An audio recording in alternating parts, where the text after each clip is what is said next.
Today on Online for Authors, I'm chatting with JF Monroe, author of The Legendary Guardians Reunions. Welcome, JF.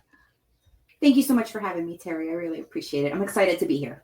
I'm excited to have you. I enjoyed the book.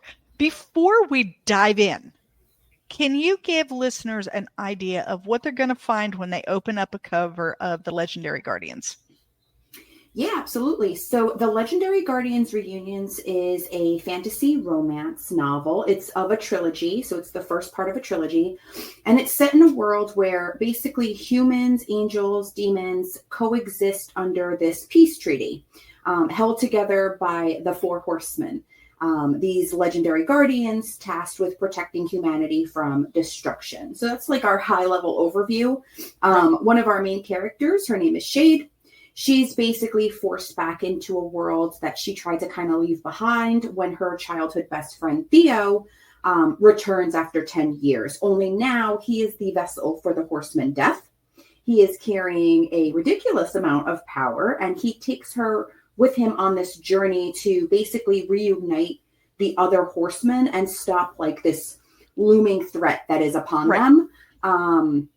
Shade's dog tags along, and I only, put that in there because he's a very important piece of the story, and who doesn't love like a dog companion? Absolutely. And yeah, it has a lot of, different types of themes that fantasy romance usually have. Like there's nothing surprising there, but I do think that the story is a bit original. And so, yeah, that's what it's about. It very much is. Before we really dive into the story, I'm curious, why fantasy? What is it about fantasy writing that you said, this is where I'm going to hang my hat? That is a wonderful question. So I started writing from a very young age. I was into books. I think the most closest I could remember was like third grade. It was The Lion, the Witch, and the Wardrobe by C.S. Lewis. And I fell in love with just like the storytelling or surrounding fantasy. I like storytelling in general. I can read a massive amount of horror, of just regular contemporary romance, of just plain fiction, mystery, thriller. But fantasy, I always had a sweet spot for. Lord of the Rings it hit different for me. I felt like I just enjoyed the themes that came out of that genre a tad bit better than others. And so started this kind of like journey of me just picking up every single type of book that I could possibly think of with fantasy, and then deciding on eventually writing my own, which was a journey in and of itself, but it was fun. So if that's a journey in and of itself, then tell us a little bit about that. How did that come about, and why did it wait until now? Yeah, so it all started, I was on maternity leave. So my son is 7 now. So this is about like roughly 7 years ago. And with maternity leave, as majority know, you're bedridden for a certain amount of time. And so I watched a lot of movies. I watched some TV shows. And I saw a take on the four horsemen that I had never seen before. They had these human vessels, and that was really it. Like they were just kind of like communicating, and the story goes on. But the human vessel part, I found so interesting, how like these really ridiculously powerful entities could kind of take over these human bodies. Yeah. And I realized that I wanted to know a little bit more about the four horsemen. I went to where they're known to be, which is the Book of Revelation. And I was expecting to find such like a plethora of information about them, and when I read it, they were like in a short paragraph, right? And so that just kept me going. Like I was like, okay, so now I'm very intrigued, like what is going on. And there was one line in that particular book that stuck out to me and would not go away. And I'm going to slaughter it. I really am. So I apologize right now. But it was, that all the horsemen come down, and then death comes down, and it said behind him was Hades riding in the chariot with like the dead behind them. And my uneducated brain was like, Hades, that's Greek mythology. Like, what is that doing in the Book of Revelation? That's crazy. And so I did more research on that. And it was that one line that kind of started the concept for this. It was going to be a script. And then it went into a trilogy because it just couldn't stay script. And so that kind of like was where the concept developed. I was like, oh my God, that one line, I just can't get it out of my head. And so I started writing about it. I think it's interesting how, as authors, it's usually something relatively small. I mean, when you think about it, you were on bed rest watching a movie. Like that's where it started. It wasn't like this big lightning bolt of a thing. It was something small. I had an idea once because I was listening to a song, and my thought was, I wonder what if. I mean, you just do that little bit of like, what if, or I wonder about, or, what could have ever happened to, or whatever. And the next thing you know, your mind is whirling. Exactly. So, yeah. So that's how it happened for me. Absolutely. So with the Four Horsemen, did you do a lot more research? Was there a lot more to be had? Like, can you find a lot more out there beyond where it's first mentioned in Revelations? Yes. So there is a couple of books that really deep dive into the mythos of the Four Horsemen and just like their representation, a lot of themes. And I read it all. I was just, because it just fascinated me as a reader. I just enjoyed that stuff. But when I put some of those aspects, and some did make it into the novel, I really did my own spin on it. Right. I changed up the names of some of the horsemen. So we know, like with the original horsemen, there's famine. Not here. It's pestilence in the novel. And then there is conquest, which drove me crazy, trying to convey that in an actual horseman. And so that became strife, like right before the war. And then I kept death and I kept war just because semantics, like they were pretty self-explanatory at that point. Right. And so I did do my own spin on it, but I wanted to also respect the myth behind it all. And so it was like that balancing act of like, I really want to portray them in a unique light while also respecting the abundance of material I read on them and everyone's perspective on it. So there's a little sprinkle of everything in there. Yeah. Sounds to me like you're a little bit of me, which is a research junkie.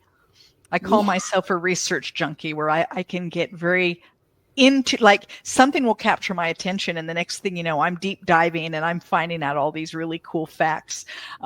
So I suspect if you're also like me, there's a lot that you learned that did not make it into the book. Oh, of course. Yeah. Of course. And to be quite honest, everything made it into like my first draft. Right.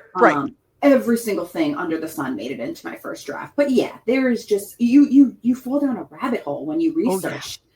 Oh yeah. You can make it where you'll never write again.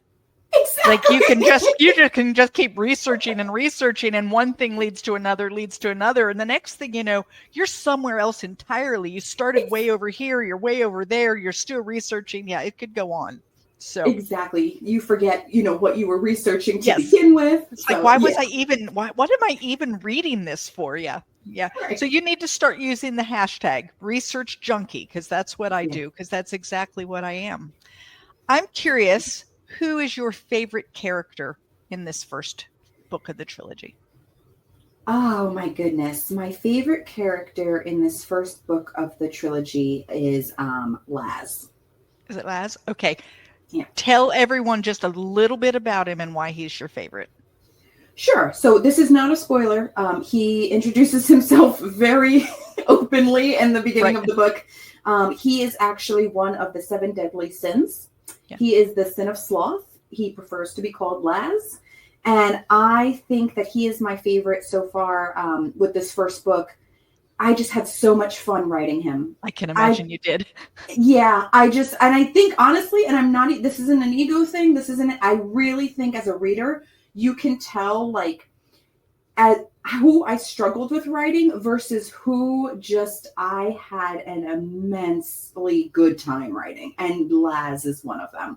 Every time that character came onto the page, it was just like the words just flowed from me, and that was it. So I could imagine him in my mind with this just kind of hands in the pockets, slouched look, just kind of like, world is falling apart around him, and he's just like, I guess we need to go do this now. I mean, he just has this whole, I'm here to kidnap you, but don't worry about me. I'm just doing my thing, It was just great. It was so different from like anything I had ever written before. And he just made me like in a weird way, like you just felt relaxed when you weren't supposed to be. So, right. I think that's the part that captured my attention with him, is that in situations in which everyone else is, wide-eyed and scared and frantic and like in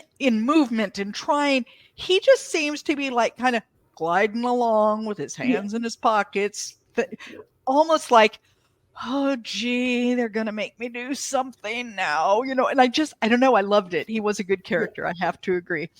Thank you. I have to agree. Why a trilogy? I've never written a series or trilogy or anything. All of mine are standalones, and they scare me like to write. Like, what makes a person say, gee, I think I'm going to write not one, but 3? Great question. I did not think like that at all. Okay. All right. Simply, and I learned this about myself, and I think the first podcast I ever did, they had asked me, are you a plotter or are you a pantser? And that was like the one question I was not prepared for, because I had no idea what a pantser was. I was like, it doesn't sound good. I don't want to say that I'm a pantser, but can you tell me a little bit more? And the person was just like, oh no, like, do you outline or do you just kind of like go with the flow, see where it takes you? And I was like, okay, I'm gonna say it on actual like recording. I'm a pantser. Like, I just write and see where the flow goes. And so it didn't start as a trilogy. It didn't even start as a novel. I told you, it started as a script. I had like big dreams of seeing this on the big screen one day. And I was like, I'll write a script. I have a little bit of a background. And I took some script writing classes in like high school and college. Yeah. And so I was like, I could do this. This is great. No, the story turned it into a novel. And then it kept going. And I started to see the ending so much clearer. And I'm like, I'm not there yet. And so it turned into a duology, and then it turned into a trilogy, and then it stopped because it was over. It told me when it was over. So it was nothing planned. It was really just, let me get the story out on paper. And it just so happened to be, 3 books that it turned into. Yeah. So that's very interesting, because I'm also very much a pantser, and I have tried a variety of plotting methods because I keep feeling like maybe that's what I should be doing. Yeah. And yet it does not work for me. It doesn't work for me either. It doesn't. I don't know the ending until I'm writing it. Like, there it is. Oh, look, there's the ending. And sometimes I get a little panicked because I'm well into, it's like I should be knowing pretty soon how we're wrapping up. And I still don't know. I'm starting to feel a little like, will the book ever end? So I think that's really interesting. Your answer was no, the book isn't ending yet. And so you kept writing. Did you write all 3 of them at once and just kept writing and then figured out where to break them? Or did you have 3 separate writings? Do you know what I mean? Like I'm done with book 1. Now I'll work on book 2. That's a great question. I'm just trying to remember. I believe that from book 1, I went into book 2 without knowing it and then cut it. Okay. And then by the time I was in the middle of book 2, I knew where I wanted that to end because it was so much clearer, the story in my head. Okay. Then I'm like, I know exactly where book 2 is going to end and where book 3 is going to pick up. And now I know how to end it. And so the path became less muddled. Right. Whereas book 1, I'm just having a good time. So I wanted to see where it was going. And then I was like, wait, what's great? I'll cut it here and then pick up right here. It just makes sense. And so I had especially since you had a little more idea of where you were going. It was like, oh, wait, this is where I can cut it. Right. Okay. That makes sense. That actually makes me feel a little better, because I sit and think, I don't know that I could ever sit down and say, I'm going to write a trilogy. Like, my mind would go, I can't do Nope. My brain would go into overload. I just needed to take it just one foot in front of the other, and things will happen the way that they were going to happen. So. Yeah, absolutely. Another question I have about writing something that's very long like this is, I have a tendency to say something, chapter 2. Now I'm way toward the end of my book. I can't remember what I've said.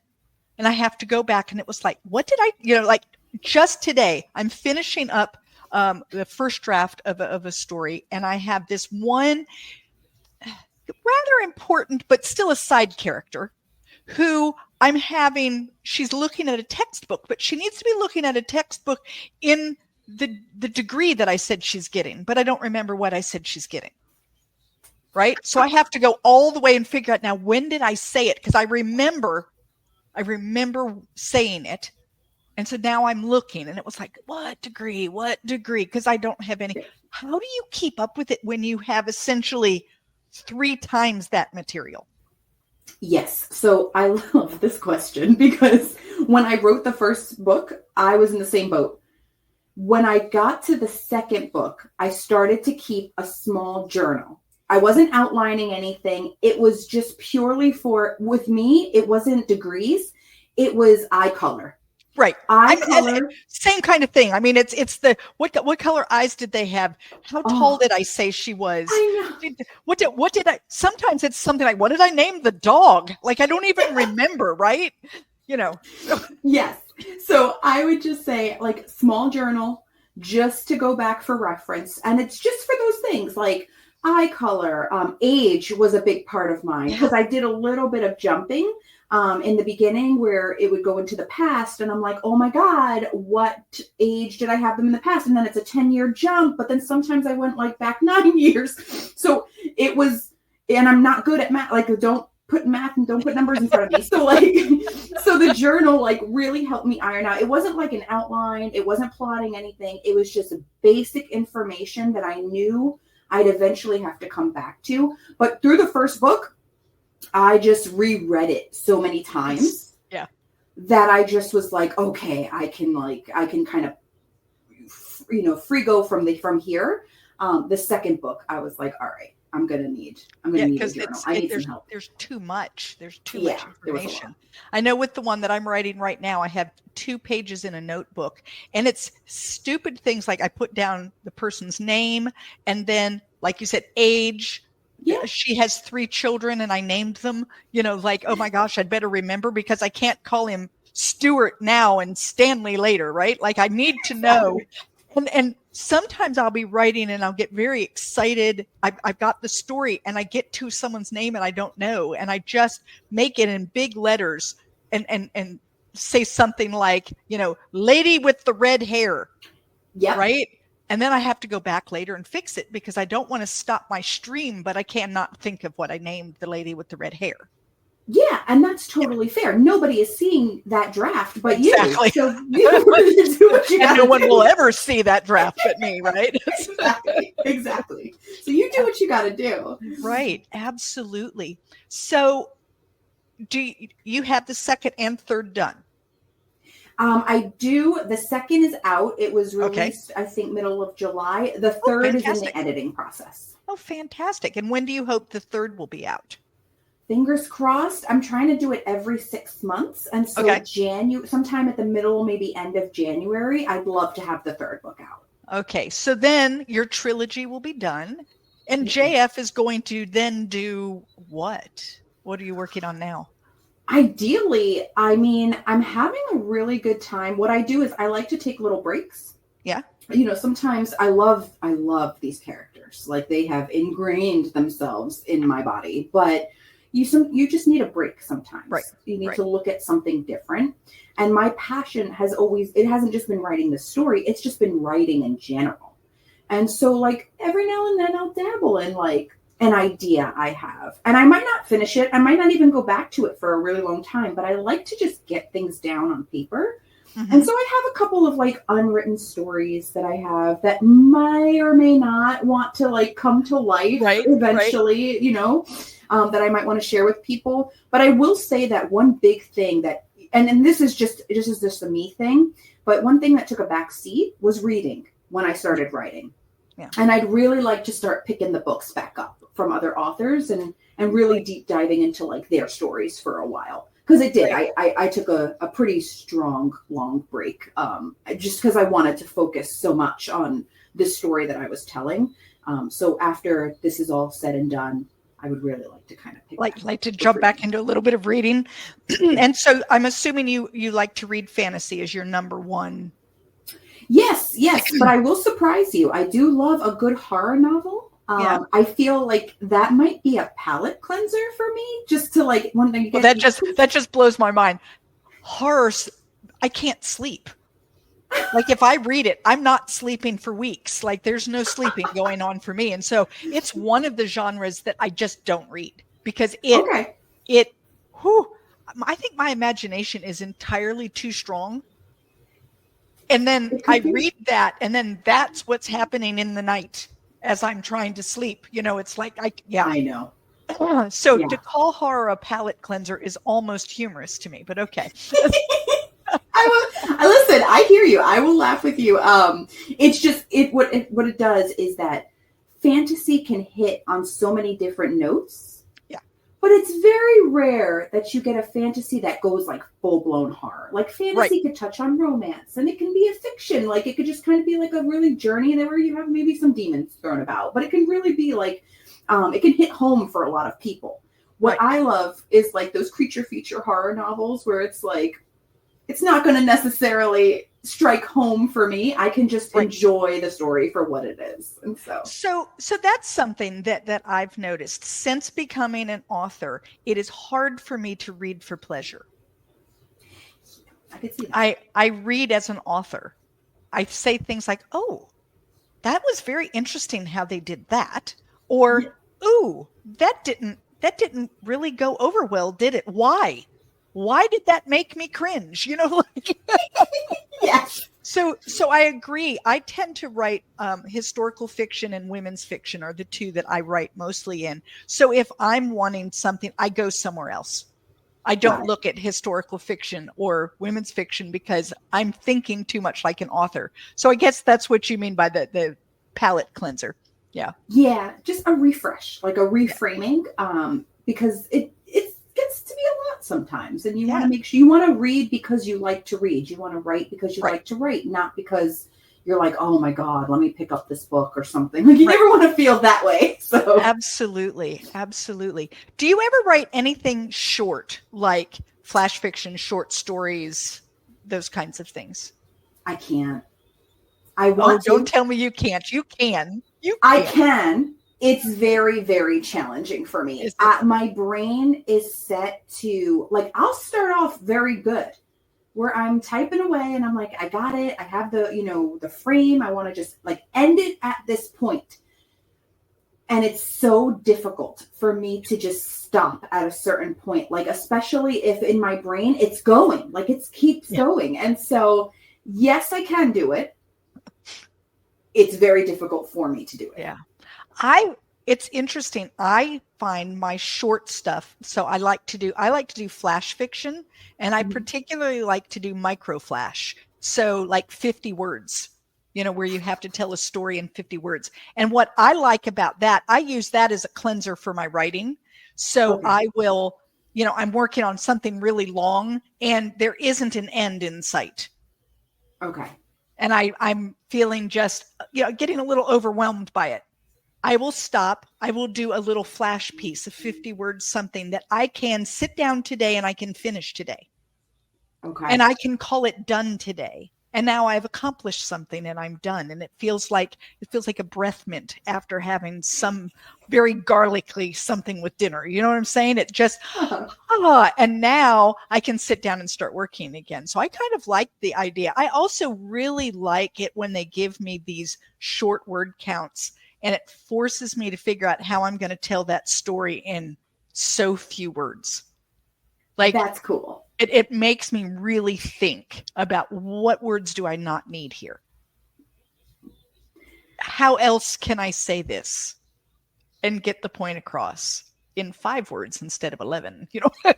I respect that immensely. You speaking about that has already made me start to sweat, though. Like, oh my God. But I applaud it, and you know what? You're right. Like I do like how you frame that. Like, can I do it? Yeah, absolutely. Yeah. It's gotta hit. It's gotta hit me that way. So Absolutely. So, hey guys, if you want to keep this conversation going, head on over to Novels and Latte Book Club on Facebook. There you're going to have a chance to win a digital copy of the Legendary Guardians reunions. Tell me something you liked or learned while listening to this podcast, and you will be in the drawing. JF, if someone wanted to get up with you, talk with you about your writing, about this book in particular, or books coming up in general, how do they do that? Oh, they can reach out to me on my social media. I'm quite active there. So it is at jf.monroe for both Instagram and TikTok. Okay. You can also reach me through the website. It is jfmonroebookshelf.com. It comes straight to my email. And so I'll be able to kind of answer anything from there. Super. And I'll have all that in the show notes, guys. Run right out, grab the book. You're going to like it. Very interesting. And now she's got another one already out and another one coming. So you won't have to wait really long for the trilogy, which is really great. So thank you so much for being with me today. Absolutely. Thank you for listening to Online for Authors, where I, Terry M. Brown, author of character-driven fiction and host of the podcast, introduce readers to characters they'd love to invite to lunch. Tune in next Tuesday for another podcast episode.